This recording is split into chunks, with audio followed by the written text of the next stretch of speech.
Good morning India, fast 15 में आपका स्वागत है। चलिए देख लेते हैं फटाफट फास्ट 15। शियालदह से अलीपुर द्वार जा रही कंचन कन्या एक्सप्रेस के एसी डब्बे में शुक्रवार की सुबह आग लग गई। रेलवे की तत्परता से आग बुझा दी गई और कोई बड़ा हादसा नहीं हुआ। जगतदल बाजार इलाके में कई दुकानों के एस्बेस्टस तोड़कर चोरी की गई, तो कई दुकानों में ताला तोड़कर लूटपाट की गई। भाटपाड़ा के विधायक पवन सिंह ने कहा है कि पुलिस निष्क्रियता के कारण इलाके में आए दिन हिंसा, चोरी, लूटपाट हो रही है।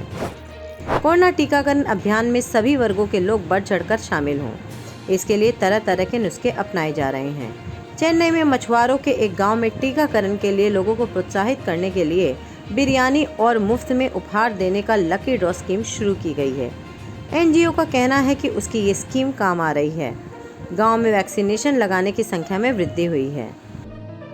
The reason behind the concept, it's a group of our people where we are discussing with our core group, since we are already involved in a lot of social activities for the Kovalam village.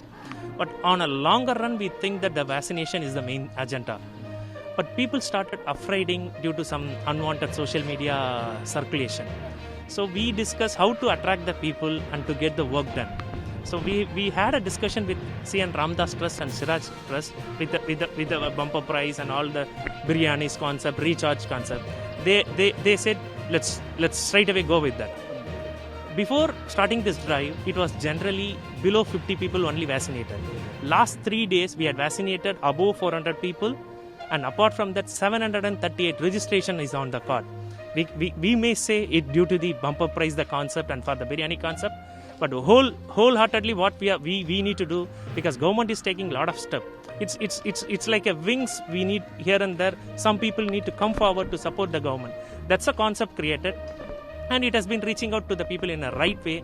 So presently our target is to make COVID-free Kovalam. On a longer run, we are planning to expand our work through other village through the support of government. Hopefully, God blessing, we will reach out, sir. Maharashtra में मुंबई से सटे बदलापुर में गुरुवार रात एक chemical factory में gas रिसाव हो गया, जिसके बाद से ही स्थानीय लोगों की तबीयत बिगड़ गई। लोगों को सांस लेने में दिक्कत, उल्टी, आंख में जलन की शिकायत होने लगी। गैस रिसाव की खबर से इलाके में भगदड़ मच गई। लोग सुरक्षित स्थानों पर भागते दिखे। कोरोना वायरस संक्रमण की रोकथाम के लिए लगाई जा रही कोविड वैक्सीन को लेकर गांव के लोगों में भय है। कोरोना वैक्सीनेशन को लेकर ऐसे ही दहशत दिखी जब एक गांव में टीकाकरण का कैंप लगा। कोई टीका लगवाने बाहर नहीं आया। दरअसल उत्तर प्रदेश के कन्नौज के वीरपुर गांव में लगे विशेष कैंप में जब टीका लगवाने कोई नहीं आया तो नाराज एसडीएम ने गांव की बिजली कटवा दी। साथ ही टीकाकरण कैंप को भी नगला खरगई गांव में शिफ्ट कर दिया। यूपी के आगरा शहर में एसिड अटैक सर्वाइवर्स कोरोना पीड़ित लोगों की मदद के लिए आगे आए हैं। आगरा के शेरो कैफे में काम करने वाली वॉलंटियर्स कोविड से पीड़ित लोगों के लिए खाना बना रही है और उन्हें पैक करके लोगों के घरों तक पहुंचा रही है। कोविड की वजह से बहुत लोग खाने के लिए भी परेशान हो गए, तो हम लोगों को हो गए 12-13 दिन हो गए खाने को डिस्ट्रीब्यूट करते करते। तो यही अब आगे तक चलता रहेगा। हम चाहते हैं कि और हमें सपोर्ट करें, जिससे कि हम औरों को खाना दे सकें। कहाँ डिस्ट्रीब्यूट करते हैं तुम लोगों को? जैसे कोविड वाले वैक्सीन लगती है वहाँ देते हैं, और जो रिक्शे वाले उनको धंधा पानी नहीं हो पा रहा उनको देते हैं हम लोग। कर्नाटक के मुख्यमंत्री BS येदियुरप्पा ने राज्य में 14 जून तक के लिए लॉकडाउन बढ़ा दिया है। ये फैसला कोरोना के गांव में तेजी से फैलने के कारण किया गया है। 2 महीने तक प्रतीक्षा करने के बाद जब कोई भी रिश्तेदार अस्थियां लेने नहीं आया तो कर्नाटक के राजस्व मंत्री R अशोक ने खुद ही श्रीरंगपट्टनम के त्रिवेणी संगम में 1000 से ज्यादा लोगों की अस्थि विसर्जन की। राजस्व मंत्री ने बुधवार को पूरे विधि विधान से 1 दर्जन अस्थियों को विसर्जन किया। बिहार में 1,25,000 शिक्षक की बहाली का रास्ता अब साफ हो गया है। काफी समय से शिक्षकों को इसका इंतजार था, जो कि अब जाकर खत्म हो गया। गुरुवार को पटना हाईकोर्ट ने राज्य सरकार को कुछ शर्तों के साथ रिक्रूटमेंट प्रक्रिया शुरू करने को लेकर हरी झंडी दे दी है। जम्मू कश्मीर में एक महिला भिखारी के झोपड़ी से करीब 2,60,000 रुपए बरामद हुए हैं। बताया जा रहा है कि वो महिला करीब 30 सालों से उस झोपड़ी में रहती थी, जहां से पैसे मिले। साथ ही ये भी बताया गया है कि सभी पैसे सिक्के और नोटों में थे। वहीं महिला भिखारी को वृद्धा आश्रम में फिलहाल रखा गया है। कल जैसे कि ओल्ड एज जो है जोरी की तरफ से यहाँ पे कुछ एक टीम आई और वो इस महिला को जो यहाँ से उठा कर ले गए, वो चले गए ओल्ड एज के लिए। और वो महिला जो है बार बार अपने सामान को हाथ लगा रही थी। तो जैसे ही हमारी म्यूनसिपैलिटी की टीम वहाँ पर पहुँची, जब उन्होंने सामान उठाना शुरू किया तो उसमें से कुछ सिक्के गिरे। तो जब सामान की तलाशी शुरू हुई तो छोटे पैकेटों में कुछ किसी में 500, किसी में 1000, किसी में 300, किसी में 200 इस तरह के पैकेट निकलने शुरू हुए। जब हम उनको गिनते गए, हमारी टीम जो गिनती गई तो पैसे वो काफ़ी ज़्यादा थे। हमने एडमिनिस्ट्रेशन को इन्फॉर्म किया। मौके पर ही हमारे एडीसी सुखदेव सिंह समयाल, हमारे तहसीलदार जो हैं राजू समयाल जी, हमारे एसएचओ जो है पंकज शर्मा जी, हमारी सारी टीम जो है वो यहाँ पर आ गई। यहाँ के जिस वार्ड में वो थी, यहाँ के पार्षद सरदार सुरजीत सिंह जी, हमारे जो विजय बख्शी जी हैं पार्षद, तो सारी टीम जो है हम यहाँ मौके पर आ गई। तो एडमिनिस्ट्रेशन की निगरानी में हमने गिनती शुरू कर दी। पिछले 2.5 घंटे से छोटे कुछ चिल्लर हैं, 5 के, 10 के, 1 के, 2 के, 5 के, 100 के, हर किस्म के छोटे नोट हैं। और वो बड़े ऐसे कुछ नोट जो हैं पानी में सड़ गल के बर्बाद हो चुके हैं। वो अलग अलग से गिनती जारी है। पिछले 2.5-3 घंटे से हम लोग जो हैं वो पैसा गिन रहे हैं। अभी तक लगभग जो है सिक्के डालकर 2-2.25 लाख तक हमने गिन लिया है। अभी गिनती जारी। महाराष्ट्र में कोरोना की दूसरी लहर का असर अब कम होने लगा है। कोरोना के नए केस काफी कम हो गए हैं। राज्य में लॉकडाउन को हटाने की मांग उठने लगी। इस बीच महाराष्ट्र सरकार ने अनलॉक करने के ऐलान के 4 घंटे बाद ही यू टर्न ले लिया। सीएम ऑफिस की ओर से बयान जारी कर बताया जा रहा है कि महाराष्ट्र में लॉकडाउन अभी नहीं हटा है। आरबीआई मॉनेटरी पॉलिसी कमेटी ने शुक्रवार को नई मौद्रिक नीति का ऐलान कर दिया। इस बार भी रेपो रेट में कोई बदलाव नहीं देखा गया। वहां कोरोना की दूसरी लहर से प्रभावित हुए अर्थव्यवस्था की गति को देखते हुए आरबीआई ने जीडीपी ग्रोथ के अनुमान को भी घटा दिया है। हेल्थ सेक्टर के लिए पहले लिक्विडिटी फैसिलिटी दी गई थी। इस लाइन में इस बार टूरिज्म और होटल रेस्टोरेंट सेक्टर को भी फंड की उपलब्धता के लिए लिक्विडिटी डालने की घोषणा की गई है।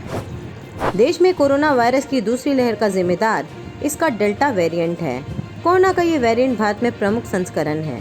जानकारों की माने तो ये अल्फा संक्रामक से भी ज्यादा खतरनाक है। देश में इस वेरिएंट की चिंता का विषय बताया गया है। इसके 12,000 से ज्यादा मामले अब तक पाए गए हैं। बता दें कि एनसीडीसी के द्वारा की गई एक स्टडी में ये जानकारी सामने आई है। कोरोना वायरस महामारी की दूसरी लहर के दौरान दिल्ली में ऑक्सीजन की कमी से हुई मौतों को लेकर जांच की जाएगी।